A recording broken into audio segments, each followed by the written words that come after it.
ஜல்லிக்கட்டுன்னு ஒன்று வருது, அதில் நான் போகிறேன், சாப்பாடு போகிறதுக்காக குழந்தைங்களுக்கு போகிறேன். அப்படி நான் அந்த ஜல்லிக்கட்டு நடந்து முடிஞ்ச விஷயம்லாம் உங்களுக்கு தெரியும். அப்புறம் என் மேலே ஒரு தலைவர் விமர்சனம். எதுக்கு தலைவர்னு சொல்லுவாரா? நம்ம அண்ணன் தான், சீமான் அண்ணன் ஒரு விமர்சனம் வைக்கிறாரு.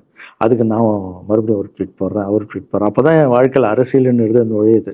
நம்ம சாப்பாடு போகிறதுக்கு போகணும், இது என்னடா இவ்வளோ பெருசாக இருக்குது, அந்த ஜல்லிக்கட்டு தான் எனக்கு அரசியலில் உள்ள நுழைஞ்சது, என்னடா இவ்வளோ பெருசாக இருக்குது அப்படின்னு. அப்படியே போச்சு.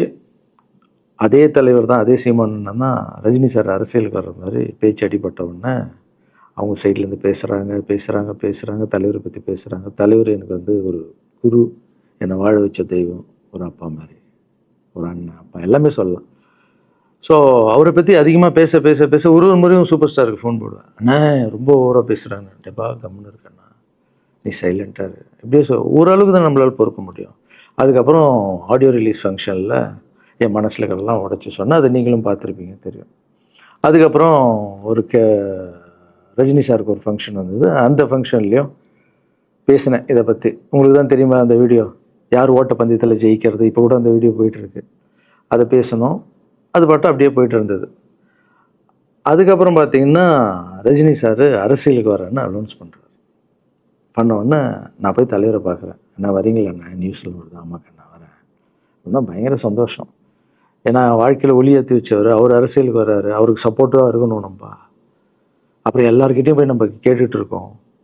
தலைவர் வந்துட்டாருன்னா எல்லாமே குழந்தைங்களுக்கு இன்னும் நிறைய பண்ணலாம் அப்படின்னு, என்ன நானும் வரேன்னு அப்படின்னா ரொம்ப சந்தோஷம் அப்படின்னு ஸ்ட்ரெயிட்டாக கிளம்பி நான் ட்ரஸ்ட்டுக்கு வரேன். என்னுடைய ட்ரஸ்ட்டு, என்னுடைய ஃபேன்ஸு எல்லாரையும் கூப்பிட்றேன். கூப்பிட்டு என்னுடைய வெல்விஷர்ஸ் எல்லாரையும் கூப்பிட்டு உட்கார வச்சு தலைவர் அரசியலுக்கு வராரு. புரியுதுங்களா? எனக்கு வந்து எழுத படிக்க தெரியாது, அதான் ஒரு ட்வீட் பண்ணணும், இதெல்லாம் ரெடி பண்ணுங்கன்னு தமிழில் சொல்லிவிட்டு அவங்க ரெடி பண்ணிட்டு இருக்க ஒரு டீம். இன்னொரு டீம் உட்காந்து என்கிட்ட கேள்வி கேட்குறாங்க. தலைவர் அரசியலுக்கு வந்து அவர் வந்து சிஎம் ஆகிடுவார், நீங்கள் வந்து அமைச்சர் ஆகிடுவீங்களாண்ணே, சுகாதாரத்துறை அமைச்சர் தான், நம்ம வந்து ஆப்ரேஷன் நிறைய பண்ணலாம், இன்னொருத்தர் கல்வித்துறை எடுத்தால் நிறைய படிக்க வைக்கலாம். டேய், கடமை செய்யணும், பலன் எதிர்பார்க்கக்கூடாது.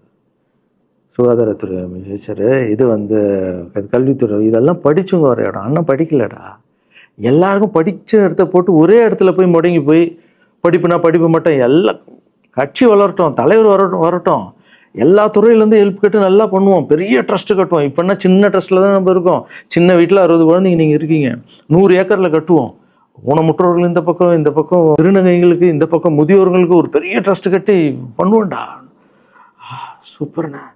இன்னொருத்தர் டக்குன்னு அங்கேருந்து, அண்ணா நம்மளை ஏற்று பேசின்னு இருக்கார்ல சீமான் அண்ணன், அவருக்கு ஆப்போசிட்டாக எதிர்த்து நில்லுங்கண்ணே அப்படின்னா. அது அரசியல் இல்லை.